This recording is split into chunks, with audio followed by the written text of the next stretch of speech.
জাতীয়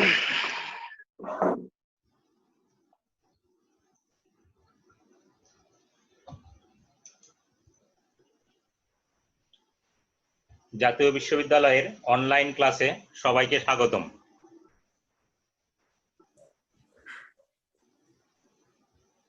অনার্স দ্বিতীয় বর্ষের গণিত বিভাগের ছাত্রছাত্রীদের জন্য calculus 2 course code 223701, lecture number 2, বক্রতার মধ্যে স্বকীয় এবং কার্তেশীয় সমীকরণের ক্ষেত্রে। আমার পরিচয় গৌতম কুমার সাহা, সহকারী অধ্যাপক, সরকারি বিএম কলেজ, বরিশাল। চলো ক্লাস শুরু করি। বক্রতা, তাহলে আমাদের প্রথমে যে জিনিস জানতে হবে যে বক্রতা কাকে বলে। কোনো বক্ররেখার যে কোনো বিন্দুতে গতি বা দিক পরিবর্তনের হারকে বক্রতা বলা হয়। কোনো বক্ররেখার যে কোনো বিন্দুতে গতি বা দিক পরিবর্তনের হারকে বক্রতা বলা হয়। বক্রতার হার যদি সমান হয় তাহলে সেই বক্রতা হয়ে যায় বৃত্ত, আর বক্রতার হার যদি শূন্য হয় তাহলে সেই বক্ররেখা হয়ে যায় সরল রেখা। এখন বক্রতার ব্যাসার্ধ কাকে বলে? কোনো বক্ররেখার যে কোনো বিন্দুতে গতি বা দিক পরিবর্তনের হারকে বক্রতা বলে এবং বক্রতার বিপরীত মানকে ওই বিন্দুতে বক্রতার ব্যাসার্ধ বলে। তাহলে বক্রতা এবং বক্রতার ব্যাসার্ধের মধ্যে সম্পর্ক কি? যেহেতু বক্রতার বিপরীত মানকে বক্রতার ব্যাসার্ধ বলে, তাহলে এদের ভিতরে সম্পর্ক হচ্ছে কাপ্পা সমান 1/ρ। আমরা বক্রতাকে সাধারণত কার্ভেচার অথবা কাপ্পা দ্বারা ডিফাইন করি, আর বক্রতার ব্যাসার্ধকে রো দ্বারা ডিফাইন করি। তাহলে এদের ভিতর সম্পর্ক হচ্ছে কাপ্পা সমান 1/ρ অথবা রো সমান 1/কাপ্পা, কারণ একটি আর একটির গুণোত্তর বিপরীত।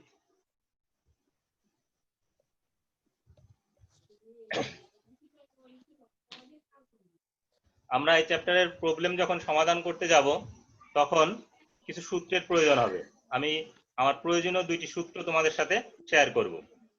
একটি হচ্ছে বক্রতার ব্যাসার্ধ। বক্রতার ব্যাসার্ধ রো সমান 1 + y1 square power 3/2 divided by y2। y2 is not equal to 0। আমরা জানি হরে 0 হয়ে গেলে অসংজ্ঞায়িত হয়ে যায়, ইনফিনিটি। তাহলে বক্রতার ব্যাসার্ধ যদি ইনফিনিটি হয়ে যায় তাহলে সেই বক্রতা নির্ণয় করা যায় না, এজন্য হর ইজ নট ইকুয়াল টু 0। আর বক্রতার ব্যাসার্ধ হচ্ছে দূরত্ব কখনো নেগেটিভ হয় না, এজন্য আমরা মডুলাস চিহ্ন ব্যবহার করব। বক্রতার ব্যাসার্ধ এ, বক্রতার বৃত্তের কেন্দ্র আলফা বিটা, এইটা যদি দেয়া থাকে তাহলে আমরা বক্রতার বৃত্তের সমীকরণ নির্ণয় করতে পারি। বক্রতার বৃত্তের সমীকরণ হচ্ছে x - আলফা হোল স্কয়ার যোগ y - বিটা হোল স্কয়ার সমান ব্যাসার্ধ স্কয়ার a স্কয়ার। তোমরা ইন্টারমিডিয়েটে সরলরেখার যে পরে বৃত্তের চ্যাপ্টার ছিল, বৃত্তের চ্যাপ্টারে ছিল তোমাদের তখন বৃত্তের কেন্দ্র ছিল hk। তাহলে কেন্দ্র যদি hk থাকে তখন তোমরা লিখছো x - h whole square plus y - k whole square equal to ব্যাসার্ধ a থাকলে a স্কয়ার। তাহলে আমরা আজকে যে প্রবলেমগুলি করব সেই প্রবলেমগুলিতে আমাদের মূলত বক্রতার ব্যাসার্ধ আর বৃত্তের কেন্দ্র নির্ণয় করতে হবে। এখন বৃত্তের কেন্দ্র নির্ণয় করার জন্য এই আলফা আর বিটার আরেকটি পরিচয় আছে। যে এক্স ওয়াই বিন্দুতে বক্রতার বৃত্তের কেন্দ্র যদি আলফা বিটা হয় তাহলে আলফা সমান x - y1 * 1 + y1 square divided by y2, আর বিটা সমান y + 1 + y1 square divided by y2। y1 হচ্ছে x এর সাপেক্ষে ফার্স্ট টাইম ডেরিভেটিভ, আর y2 হচ্ছে x এর সাপেক্ষে সেকেন্ড টাইম ডেরিভেটিভ।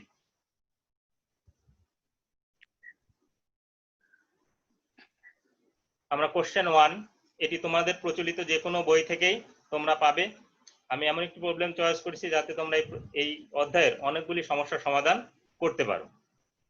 তাহলে আমার কি দেওয়া আছে, y সমান x³ + 2x² + x + 1 = 0 রেখার 0, 1 বিন্দুতে একটা বিন্দু নির্দিষ্ট করে দিয়েছে। আমরা এর আগে দেখে আসছিলাম সূত্রতে xy বিন্দু, এখানে xy এর পরিবর্তে 0,1 বিন্দু। 0,1 বিন্দুতে বক্রতার ব্যাসার্ধ এবং বক্রতার বৃত্তের সমীকরণ নির্ণয় করো।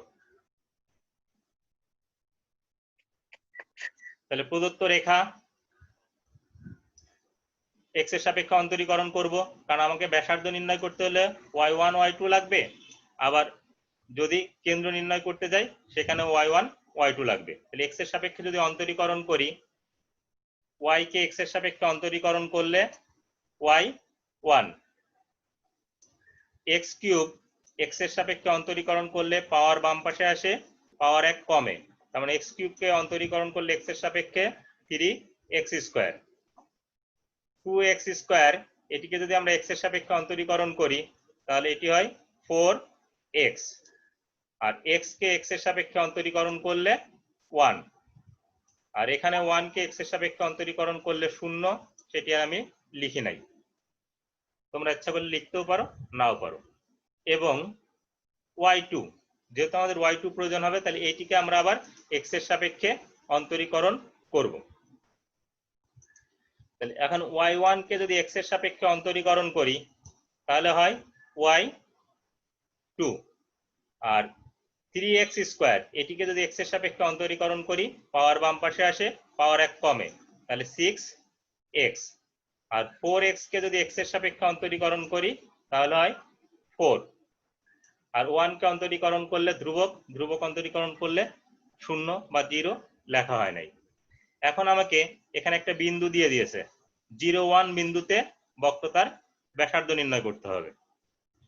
তাহলে আমরা 0,1 বিন্দুতে যখন বক্রতার ব্যাসার্ধ নির্ণয় করব তখন আমরা কি করব, 0,1 বিন্দুতে y1 y2 কত এটি বের করব। তাহলে 0,1 বিন্দুতে y1, তাহলে তোমরা যে কাজটি করবে এই y1 এর যে সব জায়গায়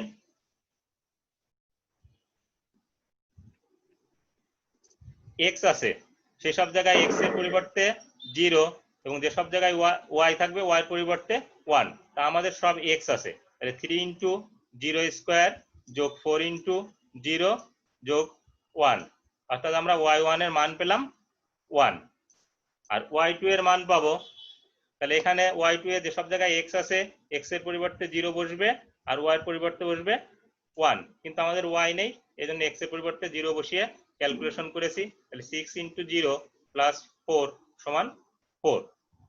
তাহলে আমরা 0,1 বিন্দুতে y1 আর y2 পেলাম। এখন আমরা জানি বক্রতার ব্যাসার্ধ রো সমান 1 plus y1 square power 3/2 divided by y2। তাহলে এখন তোমাদের কাজ হচ্ছে চাহিদা অনুযায়ী মানগুলি বসিয়ে দেওয়া। তাহলে আমার y1 এর মান ছিল 1 আর y2 এর মান ছিল 4, তাহলে এই মানগুলো আমরা এখানে বসিয়ে ক্যালকুলেশন করেছি। 1 1 এর স্কয়ার 1, 1 প্লাস 1 2, 2 এর পাওয়ার 3/2 ডিভাইডেড বাই 4। এখানে দেখো 2 এর পাওয়ার 3/2, এটিকে আসলে লেখা যায় √2 এর স্কয়ার। √2 এর স্কয়ার লিখলে স্কয়ার আর 2 কাটাকাটি যায়, মূলত থাকে √2 এর কিউব। √2 এর কিউব মানে হচ্ছে লবে 2√2 আর হরে 4। এটিকে যদি তোমরা আবার কাটাকাটি করো তাহলে √2/2, আর √2/2 এটিকে আবার কাটাকাটি করলে 1/√2। এখানে মডুলাস চিহ্ন তুলে দিছি। কেউ যদি মনে করো যে স্যার প্রথম থেকে আমরা মডুলাস চিহ্ন দিব না, তোমরা ইচ্ছা করলে নাও দিতে পারো, তবে যদি কোনো কারণে বক্রতার ব্যাসার্ধের মান নেগেটিভ চলে আসে সেক্ষেত্রে কিন্তু তোমাকে পজিটিভ করার জন্য মডুলাস চিহ্ন প্রয়োগ করতে হবে। তাহলে আমাদের প্রশ্নের প্রথম অংশ বক্রতার ব্যাসার্ধ নির্ণয় করা শেষ। প্রাসঙ্গিকভাবে বলে রাখি, যদি আমাকে বক্রতার ব্যাসার্ধ না চাইতো তাও নির্ণয় করতে হতো, কারণ আমাকে বক্রতার বৃত্তের সমীকরণ নির্ণয় করতে হলে বক্রতার ব্যাসার্ধ নির্ণয় করতে হয়।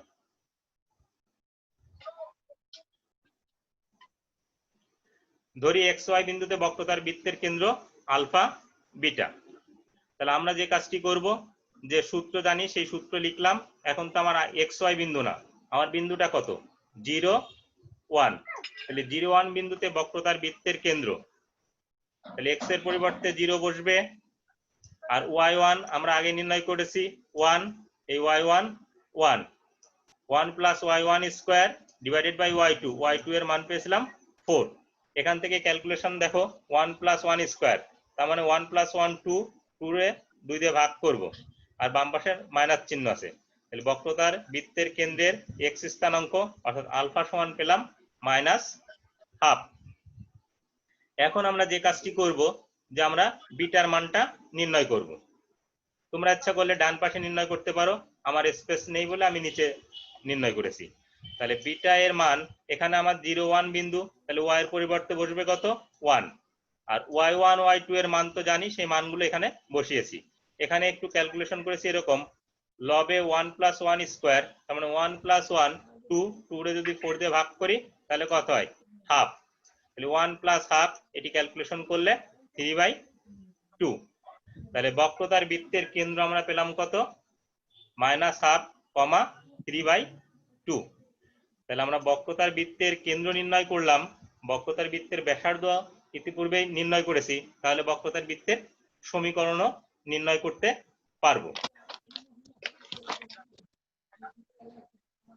অতএব বক্রতার ব্যাসার্ধ 1/√2 এবং বক্রতার বৃত্তের কেন্দ্র -1/2, 3/2 বিশিষ্ট বক্রতার বৃত্তের বা বৃত্তের সমীকরণ প্রশ্নে যেভাবে থাকবে সেভাবে লিখবে। তাহলে x মাইনাস এই মাইনাস মাইনাসে প্লাস হয়ে গেছে, x + হাফ হোল স্কয়ার যোগ y মাইনাস এখানে 3/2, তাহলে y minus 3/2 whole square equal to ব্যাসার্ধ, ব্যাসার্ধ কত 1/√2, তাহলে 1/√2 এর হোল স্কয়ার।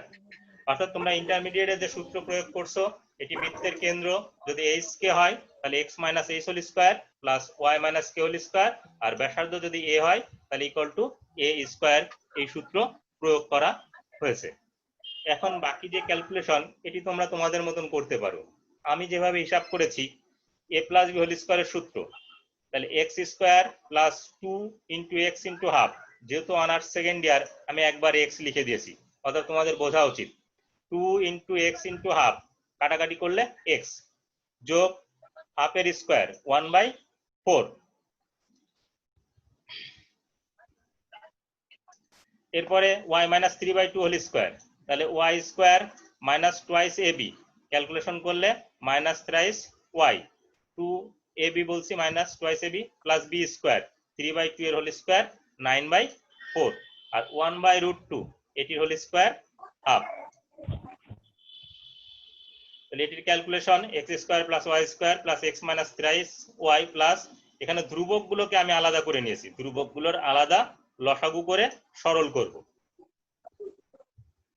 লসাগু করেছি, সরল করেছি, এখানে 1 + 9 - 2, তার মানে 9 আর 1 10 - 2, তার মানে 8, 8/4, ক্যালকুলেশন করলে 2। তাহলে এটি হচ্ছে আমাদের বক্রতার বৃত্তের সমীকরণ। এখন আমি একটু তোমাদের অপিনিয়ন নিব। তোমরা এই প্রবলেমটি বুঝতে পেরেছো কিনা? জি স্যার। কারো কোথাও কোনো প্রশ্ন আছে? না স্যার। আচ্ছা, যদি প্রশ্ন না থাকে আমরা নেক্সট প্রবলেমে যাব। আর তোমরা আমার প্রবলেম একটি শেষ করার পরে আমি তোমাদের প্রশ্ন করার অপশন দিব, তখন আনমিউট করে কথা বলবা, আদারওয়াইজ তোমরা মিউট করে রাখবে। আমরা অ্যানাদার প্রবলেমে যেতে চাই। আরেকবার বুঝিয়ে দেওয়া যাবেন স্যার? হ্যাঁ, আমরা পরবর্তী আরেকটা প্রবলেম দেখলেই তুমি বুঝতে পারবে।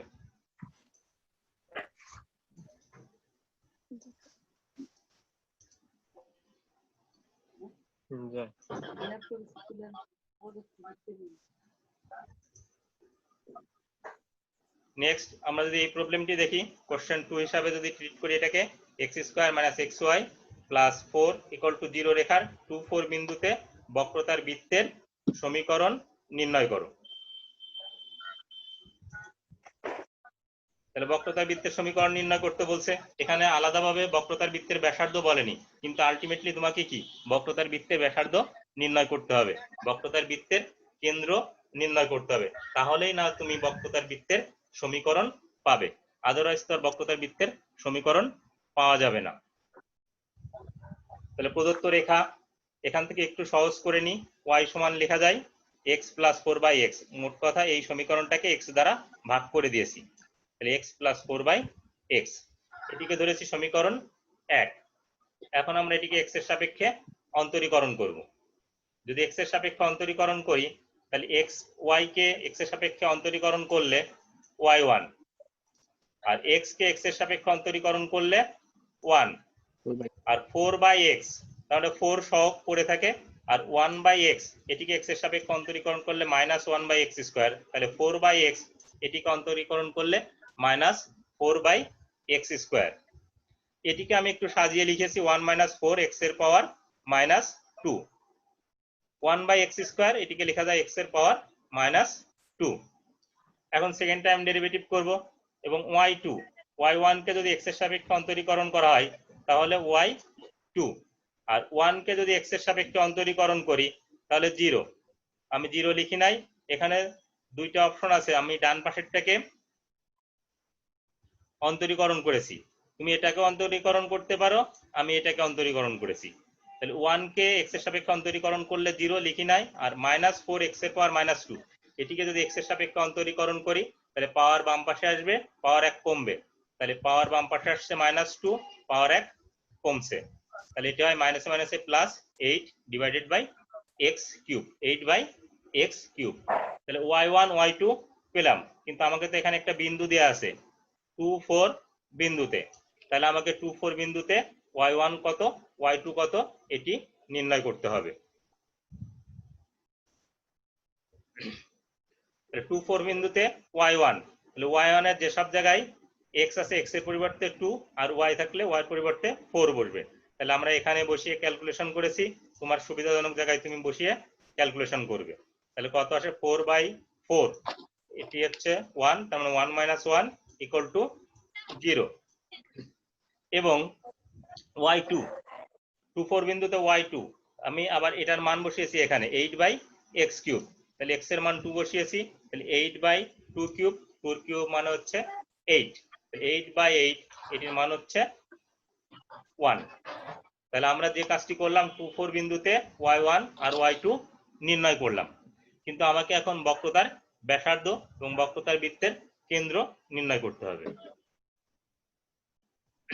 আমরা জানি বক্রতার ব্যাসার্ধের সূত্র অনুযায়ী মান বসিয়েছি, y1 ছিল 0, মান বসিয়ে এখানের ক্যালকুলেশন হচ্ছে 1, 1 এর পাওয়ার যাই দেওয়া যাক 1, তাহলে 1/1 1, তোমরা ইচ্ছা করলে একবারেও লিখতে পারো।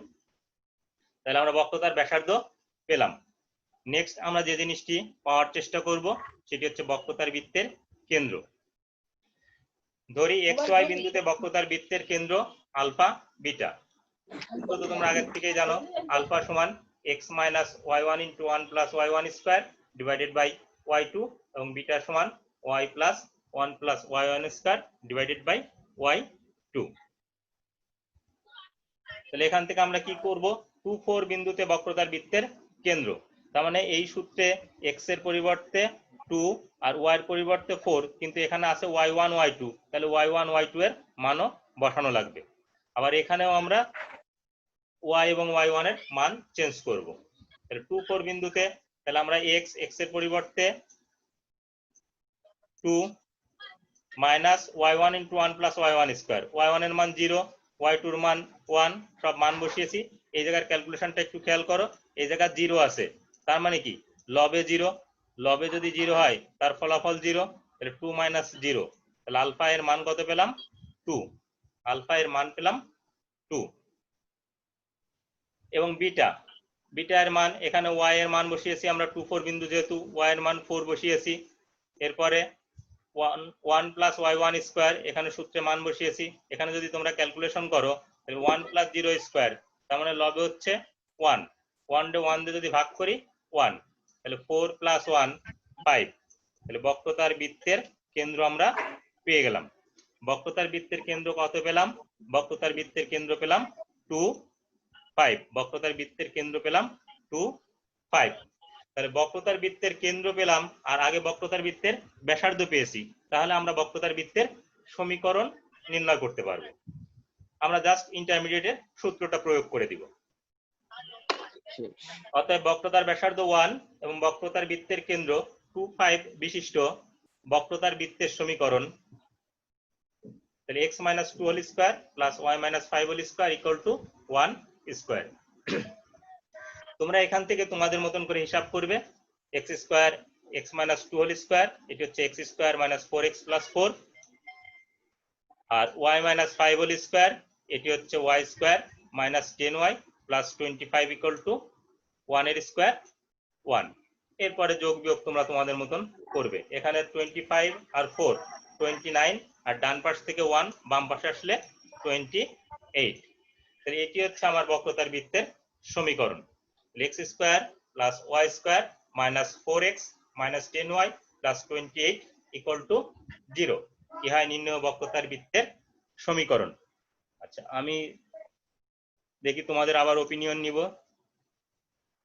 আচ্ছা, এখন তোমরা তোমাদের প্রশ্ন থাকলে করতে পারো, আর যদি প্রশ্ন না থাকে তাহলে বলবা যে না স্যার প্রশ্ন নেই। যদি প্রশ্ন না থাকে পরবর্তী প্রবলেমে যাব।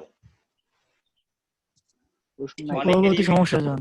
অনেকেরই একটু ভিডিও অফ দেখতেছি, আমি বলছিলাম যে ভিডিওটা অন করে রাখতে, কারণ এটি রেকর্ডিং করা হচ্ছে, জাতীয় বিশ্ববিদ্যালয়ে এই রেকর্ডিংটা সরবরাহ করা হবে। স্যার অনেকে মিউট করে দিয়েছে না। তোমরা একটু নিজেরা ম্যাচিউর তো, অনার্সের স্টুডেন্ট, নিজেরা একটু মিউট করে নাও, সবাই নিজেরা একটু মিউট করে নাও।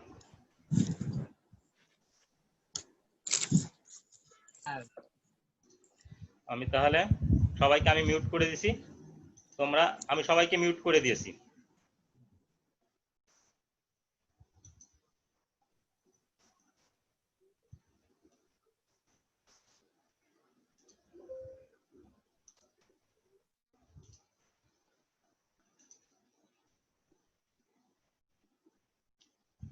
Next problem. আচ্ছা, এখানে কি আছে? 5x cube plus 7y cube plus 4x square y plus xy square plus 2x cube plus 3xy plus y square plus 4x equal to 0 বক্ররেখার বক্রতার ব্যাসার্ধ নির্ণয় করো। এর আগে আমরা যখন করছি তখন স্বকীয় সমীকরণ ছিল। স্বকীয় সমীকরণ হচ্ছে যে সমীকরণ থেকে চলক x আর y কে পৃথক করা যায়, অর্থাৎ x এর মান আর y এর মান আলাদা করে লেখা যায়। এখানে তোমাকে যে সমীকরণটা সরবরাহ করা হয়েছে, এই সমীকরণ থেকে x আর y এর মান পৃথক করা যায় না। যদি পৃথক না করা যায় তাহলে তোমাকে অ্যানাদার যে প্রসিডিউর আছে সেই প্রসিডিউরের প্রবলেম সমাধান করা সহজ। আমরা তাহলে অ্যানাদার মেথড ইউজ করব। আর এখানে বলা আছে মূল বিন্দুতে, আমরা জানি মূল বিন্দু মানে হচ্ছে 2 ডাইমেনশনে 0 0 বিন্দু। 2 ডাইমেনশন কি করে বুঝবো? এখানে চলক আছে x আর y, তার মানে এটা 2 ডাইমেনশন। তাহলে এখানে আমরা একটা সূত্রের প্রয়োগে যাওয়ার আগে আমাদের কিছু প্রয়োজনীয় কাজ করি, তারপরে সূত্রটা নিয়ে তোমাদের সাথে একটু আলোচনা করব। fx ফাংশনটাকে আমরা f দ্বারা ডিফাইন করছি। fx এটি দিয়ে বোঝা যাচ্ছে ফাংশনটিকে x এর সাপেক্ষে আংশিক অন্তরীকরণ। x এর সাপেক্ষে যখন আংশিক অন্তরীকরণ করব তখন কিন্তু y ধ্রুবক। আবার খেয়াল করো, যখন x এর সাপেক্ষে ফাংশনটিকে অন্তরীকরণ করব, আংশিক অন্তরীকরণ, তখন y ধ্রুবক। তাহলে 5x কিউব এটিকে যদি x এর সাপেক্ষে অন্তরীকরণ করো তাহলে পাওয়ার বাম পাশে আসে, পাওয়ার 1 কমে, তাহলে 15x স্কয়ার। 7y কিউব যখন x এর সাপেক্ষে করব তখন এটি ধ্রুবক, অন্তরীকরণ করলে 0। 4x স্কয়ার y এটিকে x এর সাপেক্ষে অন্তরীকরণ করলে 4x স্কয়ার y 8x, আর y গুণ আকারে থাকে সহগ, তাহলে 8xy। xy স্কয়ার x কে x এর সাপেক্ষে অন্তরীকরণ করলে 1, y স্কয়ার গুণ আকারে থাকে সহগ, তাহলে এটি হয় y স্কয়ার। 2x স্কয়ার এটিকে যদি তোমরা x এর সাপেক্ষে অন্তরীকরণ করো 4x। 3xy এটিকে যদি তোমরা x এর সাপেক্ষে অন্তরীকরণ করো তাহলে 3y, আর y স্কয়ার কে x এর সাপেক্ষে অন্তরীকরণ করলে 0। 4x x এর সাপেক্ষে অন্তরীকরণ করলে 4। এখন আমরা পুনরায় x এর সাপেক্ষে অন্তরীকরণ করার আগে যে কাজটি করেছি, আমি যেহেতু অনেকগুলো শূন্য লিখছিলাম, শূন্যগুলিকে সরিয়ে দিয়েছি। তোমরা একবারে পরীক্ষার হলে এই লাইন নিচের লাইনটা লিখতে পারো, কারণ এত যে জিরো গুলো না লিখলেও চলে। fxx এটির অর্থ হচ্ছে একবার x এর সাপেক্ষে অন্তরীকরণ করা ফাংশনকে পুনরায় x এর সাপেক্ষে অন্তরীকরণ। এটি হচ্ছে প্রথম x এর সাপেক্ষে, পরেও পরবর্তীতেও x এর সাপেক্ষে। তাহলে এটিকে যদি আমরা x এর সাপেক্ষে অন্তরীকরণ করি 15x স্কয়ার, পাওয়ার বাম পাশে আসে, পাওয়ার 1 কমে, 30x। 8xy 8y, y square 0। 4x x এর সাপেক্ষে অন্তরীকরণ করলে 4। 3y x এর সাপেক্ষে অন্তরীকরণ করলে 0, 4 অন্তরীকরণ করলে 0। আমি ক্যালকুলেশন করে একবারে লিখে ডান পাশে লিখছি 30x প্লাস 8y প্লাস 4। তোমরা ডাইরেক্ট লিখতে পারো 30x প্লাস 8y প্লাস 4। অনেকের মনে প্রশ্ন যে এগুলি কেন করব, আসলে আমরা যে সূত্রটা জানি সেই সূত্রে এই মানগুলি সব লাগবে। এফ ওয়াই তার মানে কি মূল ফাংশনকে ওয়াই এর সাপেক্ষে অন্তরীকরণ করব। মূল ফাংশনকে যদি ওয়াই এর সাপেক্ষে অন্তরীকরণ করি তাহলে এফ এই যে 5x³ এটিকে ওয়াই এর সাপেক্ষে অন্তরীকরণ করলে 0, আর এফ ফাংশনকে ওয়াই এর সাপেক্ষে অন্তরীকরণ করলে এফ ওয়াই। 7y³ এটিকে যদি ওয়াই এর সাপেক্ষে অন্তরীকরণ করো 21y²। 4x² এটিকে যদি ওয়াই এর সাপেক্ষে অন্তরীকরণ করো 4x²। xy², x সহ y² অন্তরীকরণ করলে 2y, তার মানে 2xy। 2x² ওয়াই এর সাপেক্ষে অন্তরীকরণ করলে 0। 3xy, 3xy কে ওয়াই এর সাপেক্ষে অন্তরীকরণ করলে 3x। y² ওয়াই এর সাপেক্ষে অন্তরীকরণ করলে twice y, আর 4x ওয়াই এর সাপেক্ষে অন্তরীকরণ করলে 0। এটিকে আবার শূন্যগুলো বাদ দিয়ে একটু সাজিয়ে লেখা হয়েছে। এবার এটিকে পুনরায় ওয়াই এর সাপেক্ষে অন্তরীকরণ করব। পুনরায় ওয়াই এর সাপেক্ষে যদি অন্তরীকরণ করি 21y², এটিকে ওয়াই এর সাপেক্ষে অন্তরীকরণ করলে 42y, আর fy কে ওয়াই এর সাপেক্ষে অন্তরীকরণ করলে fyy। 4x² এটিকে যদি ওয়াই এর সাপেক্ষে অন্তরীকরণ করা যায় 0। 2xy ওয়াই এর সাপেক্ষে আংশিক অন্তরীকরণ করলে twice x। 3x ওয়াই এর সাপেক্ষে আংশিক অন্তরীকরণ করলে 0। 2y ওয়াই এর সাপেক্ষে আংশিক অন্তরীকরণ করলে 2। এটিকে সাজিয়ে লিখলে 42y plus 2x plus 2। fxy অর্থাৎ এটির অর্থ দ্বারা বোঝায় যে এফ ফাংশনকে প্রথমে x এর সাপেক্ষে অন্তরীকরণ, পরবর্তীতে y এর সাপেক্ষে অন্তরীকরণ। আবার খেয়াল করো, এফ ফাংশনকে x এর সাপেক্ষে অন্তরীকরণ, পরবর্তীতে y এর সাপেক্ষে অন্তরীকরণ। তা আমার x এর সাপেক্ষে অন্তরীকরণ করা আছে, তাহলে এই ফাংশনকে আমি এখন y এর সাপেক্ষে আংশিক অন্তরীকরণ করব। তাহলে 15x² ওয়াই এর সাপেক্ষে যদি অন্তরীকরণ করি তাহলে আংশিক অন্তরীকরণ করলে 0। 8xy এটি যদি ওয়াই এর সাপেক্ষে আংশিক অন্তরীকরণ করি 8x। y² এটি যদি ওয়াই এর সাপেক্ষে করা হয় twice y। 4x এটিকে যদি ওয়াই এর সাপেক্ষে আংশিক অন্তরীকরণ করা হয় 0। 3y এটিকে যদি ওয়াই এর সাপেক্ষে আংশিক অন্তরীকরণ করা হয় 3। 4 অন্তরীকরণ করলে 0। এখানে সাজিয়ে লেখা আছে 8x প্লাস 2y প্লাস 3। এখন আমাদের বিন্দু দেওয়া আছে, এই মূল বিন্দুতে এই সবগুলি মান নির্ণয় করব। তো মূল বিন্দুতে যদি সবগুলি মান আমরা নির্ণয় করতে যাই তাহলে যে সব জায়গায় x আছে x এর পরিবর্তে 0, যে সব জায়গায় y আছে y এর পরিবর্তে 0 বসিয়ে ক্যালকুলেশন করব। তাহলে দেখো মূল বিন্দুতে আমি এই বক্সটা তোমাদের দেয়া লাগবে না, এটা আমি জাস্ট বোঝানোর জন্য, পরবর্তী স্লাইডে চলে আসছি তো বোঝানোর জন্য এই স্লাইডটি এই বক্সটি আনছি। তাহলে 0 0 বিন্দুতে fx, তাহলে এই জায়গার সব মান 0 হয়ে যাবে, এই জায়গার সব মান 0 হয়ে যাবে।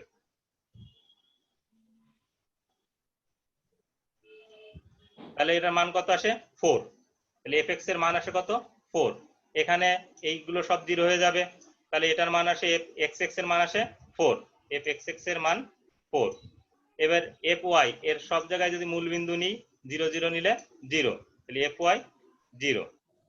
fyy এখানে যদি সব 0 বসাই তাহলে পাই কত 2, তাহলে এই হচ্ছে fyy 2। fxy এখানে যদি মান বসাই x এর মান 0 y এর মান 0 তাহলে পাই 3। তোমাদের এই বক্সে যেটি আছে সেটি করা লাগবে না, কারণ এটি তোমাদের খাতায় আছে।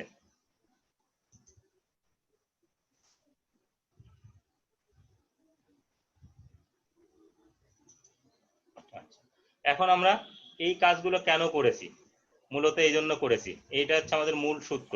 আমরা জানি বক্রতার ব্যাসার্ধ রো সমান fx² plus fy² power 3/2 divided by fxx fy² minus 2fx into fy into f of fxy plus fyy fx²। তাহলে এই সূত্র তোমাকে মুখস্থ রাখতে হবে। আসলে এগুলি মুখস্থ রাখা লাগে না, বইয়ে যতগুলি প্রবলেম আছে তোমরা যদি কয়েকটা প্রবলেম প্র্যাকটিস করো অটোমেটিক্যালি সূত্র মুখস্থ হয়ে যাবে।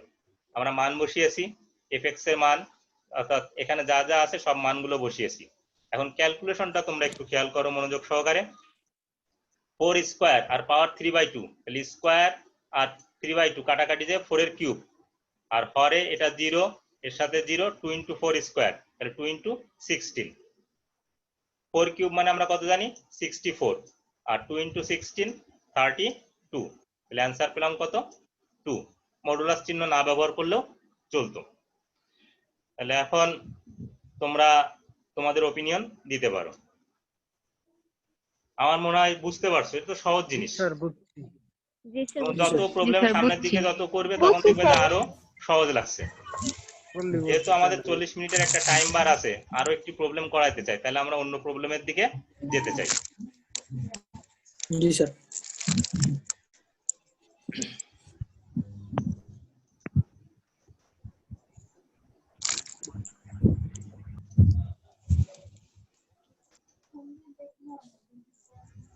এই প্রবলেমটি জাতীয় বিশ্ববিদ্যালয়ের পরীক্ষায় জন্য খুবই ইম্পর্টেন্ট, প্রায় এই পরীক্ষায় আসে। x³ + y³ = 3axy, বক্ররেখা 3a/2, 3a/2 বিন্দুতে বক্রতার ব্যাসার্ধ নির্ণয় করো। তাহলে আমরা অ্যাজ ইউজুয়াল একটু আগে যে প্রবলেমটি করেছি হুবহু সেই প্রবলেমের মতন করব। প্রদত্ত বক্ররেখা x³ + y³ -3axy = 0, fxy = কত? ফাংশনটা ধরে নিলাম, এই 3axy কে ডান পাশ থেকে বাম পাশে নিয়ে আসছি। fx x এর সাপেক্ষে যদি আংশিক অন্তরীকরণ করি, 3x² x³ কে অন্তরীকরণ করলে, y³ কে অন্তরীকরণ করলে 0 লিখি নাই, -3axy x এর সাপেক্ষে অন্তরীকরণ করলে -3ay। এটিকে যদি পুনরায় x এর সাপেক্ষে অন্তরীকরণ করি তাহলে 3x² 6x আর -3ay 0। fy, তাহলে এটিকে যদি আমরা y এর সাপেক্ষে অন্তরীকরণ করি তাহলে y³ এটি হয় 3y² আর -3xy -3x, আর এই x³ হয়ে যায় 0 লিখি নাই। তোমরা এগুলি পার্শিয়াল ডেরিভেটিভ পাওয়ার কথা। 3y² এটিকে y এর সাপেক্ষে অন্তরীকরণ করলে 6y আর -3x, এর ভিতর কোথাও y নেই, 0, এখানে আর আমি লিখি নাই। fxy, তাহলে fx ফাংশনকে y এর সাপেক্ষে অন্তরীকরণ করব। যদি y এর সাপেক্ষে অন্তরীকরণ করি তাহলে 3x² -3ay, এটিকে x এর সাপেক্ষে অন্তরীকরণ, y এর সাপেক্ষে অন্তরীকরণ করলে -3a, কারণ 3x² 0 হয়ে যায়। এটির অর্থ হচ্ছে প্রথমে x এর সাপেক্ষে অন্তরীকরণ, তারপরে y এর সাপেক্ষে অন্তরীকরণ।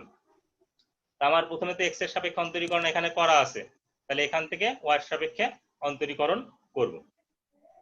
এখন আমাকে বিন্দু দেওয়া আছে 3a/2, 3a/2, তাহলে এই বিন্দুতে এই মানগুলো নির্ণয় করব।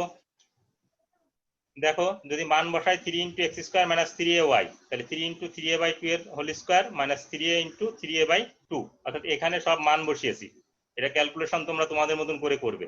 3a/2 হোল স্কয়ার, তার মানে হচ্ছে হলো 27a²/4, এর সাথে আবার গুণ আছে কত? 3, আর এখানে আছে 3a × 3, 3a whole square 9a², 9a² সাথে 3 গুণ করলে 27a², নিচে 4, আর এখানে 9a²/2, আমি একবারে লসাগু করছি 4, তারপরে ক্যালকুলেশন করছি 27 বিয়োগ 9 × 2 = 18, তার মানে 9a²/4। এখানে তোমরা দরকার হলে আরেকটা লাইন বাড়িয়ে নিয়ে ক্যালকুলেশন করবে। fxx একই প্রক্রিয়ায় fy হচ্ছে fx এর সাথে হুবহু মিল আছে, fyy এই মানটিও নির্ণয় করে নিছি। আরেকটি হচ্ছে fxy, এখানে কোনো মান বসানোর সুযোগ নেই, তাহলে -a। মানগুলো প্রয়োজনে তোমরা আরেকবার দেখে নিবে, এগুলি সহজ, ক্যালকুলেশন একটু ভেঙে ভেঙে করবে। আমরা জানি বক্রতার ব্যাসার্ধ রো সমান, সূত্র লিখলাম। এখন এই যে বক্স, এই বক্সটা তোমার খাতার ভিতর আছে, তোমাকে দিতে হবে না। আমি যেহেতু মান বসাবো এই জন্য এই বক্সটা এখানে নিয়ে আসছি। তাহলে দেখো, আমি এখানে চাহিদা অনুযায়ী fx², fy², এখানে যে যে মান আছে সেই মানগুলো সব আমরা এখানে বসিয়েছি। এখন আমি তোমাকে ক্যালকুলেশনটা দেখিয়ে দিব। ক্যালকুলেশনটা একটু জটিল, এজন্যই সাধারণত পরীক্ষায় আসে। তাহলে ক্যালকুলেশনটা একটু খেয়াল করো, কারণ এই লাইনে যা আছে সব মান বসানো, এটি নিয়ে কোনো সমস্যা হবে না। এখন দেখো 9a²/4 এর হোল স্কয়ার যদি করো তাহলে 81a⁴/16, 9a²/4 এর হোল স্কয়ার করলে 81a4/16 পাওয়ার 3/2। আর এখানে কাটাকাটি করা যায়, কাটাকাটি করলে কোনো বেনিফিট পাওয়া যায় না, এজন্য আমি কোনো কাটাকাটি করি নাই। এইটুকুর ক্যালকুলেশন যদি করো 9a²/4 81a4/16, তার আবার 9a দিয়ে গুণ আছে, তাহলে এটি পাবা কত? 729a⁵ 5/16। এটিকে টানা গুণ করেছি, এটিকেও টানা গুণ করেছি, তাহলে আমাদের আসে কত? এখানে 486,729। এখানে প্লাস চিহ্ন কিভাবে আসছে? এই -2 আর এই -3 গুণ করে প্লাস চিহ্ন আসছে। এর পরবর্তী লাইনের ক্যালকুলেশনটা একটু খেয়াল করো। এখানে 81A4 divided by 16, 81A4 divided by 16, একই জিনিস দুইবার যদি করতে বলি, তাহলে আমি যদি বলি এটা x এটা x, তাহলে টুয়াইস x। মূলত এই দুইটা যোগ করলে হয় 81 আর 81 162/16, কাটাকাটি করলে 81/8, এটি 81/81/8A4। এই পাওয়ার 4 এগুলোকে আমি স্কোয়ার করে লিখে কাটাকাটি করি। স্কোয়ার লিখেছি 9a²/2√2² স্কোয়ার, আর এই 3/2 এর এটা কাটাকাটি গেছে, তাহলে কত থাকবে? 9a²/2√2 তার whole cube divided by 1944 a⁵ এই ক্যালকুলেশনটা তোমরা খাতায় বাসায় বসে 2 থেকে 3 বার দেখবে, প্রয়োজনে ভিডিওটা আবার তোমরা প্রথম থেকে দেখবে, তাহলে বুঝতে সুবিধা হবে। এরপরে আসি, এরপর আমরা যে কাজটি করেছি, আমরা ক্যালকুলেশন লিখেছি, এবার ভাগ চিহ্ন গুণ আকারে দিয়ে দিছি, তাহলে লব আর হর, হরের লব আর হর চেঞ্জ হয়েছে, এখানে 16 আর 16 কাটাকাটি যায়, a⁵ আর a⁵ কাটাকাটি করলে এ থাকে, আর 729 আর 1944 যদি কাটাকাটি করি তাহলে 3a/8√2। এই হচ্ছে আমার নির্ণয় বক্রতার ব্যাসার্ধ। তোমরা যদি বইয়ের সাথে কেউ আরো এটাকে মানে ই করতে চাও, তাহলে লবে √2 দিয়ে গুণ করবা, হরে √2 দিয়ে গুণ করবা, তাহলে লবে আসবে 3√2, হরে আসবে 16। অনেকের প্রশ্ন থাকতে পারে যে এ কে কেন মডুলাসের ভিতর দেওয়া হয়েছে। এর মান যদি কোনো কারণে নেগেটিভ আসে, এই জন্য এর মানকে পজিটিভ করার জন্য মডুলাস চিহ্ন দেওয়া হয়েছে। সবাইকে অনলাইন ক্লাসে যুক্ত থাকার জন্য ধন্যবাদ। তারপর তোমাদের একটু মতামত নিব। আমার মনে হয় তোমাদের বুঝতে খুব বেশি সমস্যা হয়নি। আর এটি জাতীয় বিশ্ববিদ্যালয়ের অন্যান্য কলেজ বা অধিভুক্ত কলেজের যেসব স্টুডেন্টরা আছে, তারাও যদি লেকচারটি দেখে তারা উপকৃত হবে। আর আমি যেহেতু এটি রেকর্ডিং করছি, আর আমার 1 মিনিট পরে এটির টাইম শেষ হয়ে যাবে, আমি পরবর্তী ক্লাস তোমাদের যে শিডিউল আছে সেই শিডিউল অনুযায়ী তোমরা জয়েন করবে। আমি মিটিং শেষ করে দিচ্ছি। সকলকে ধন্যবাদ।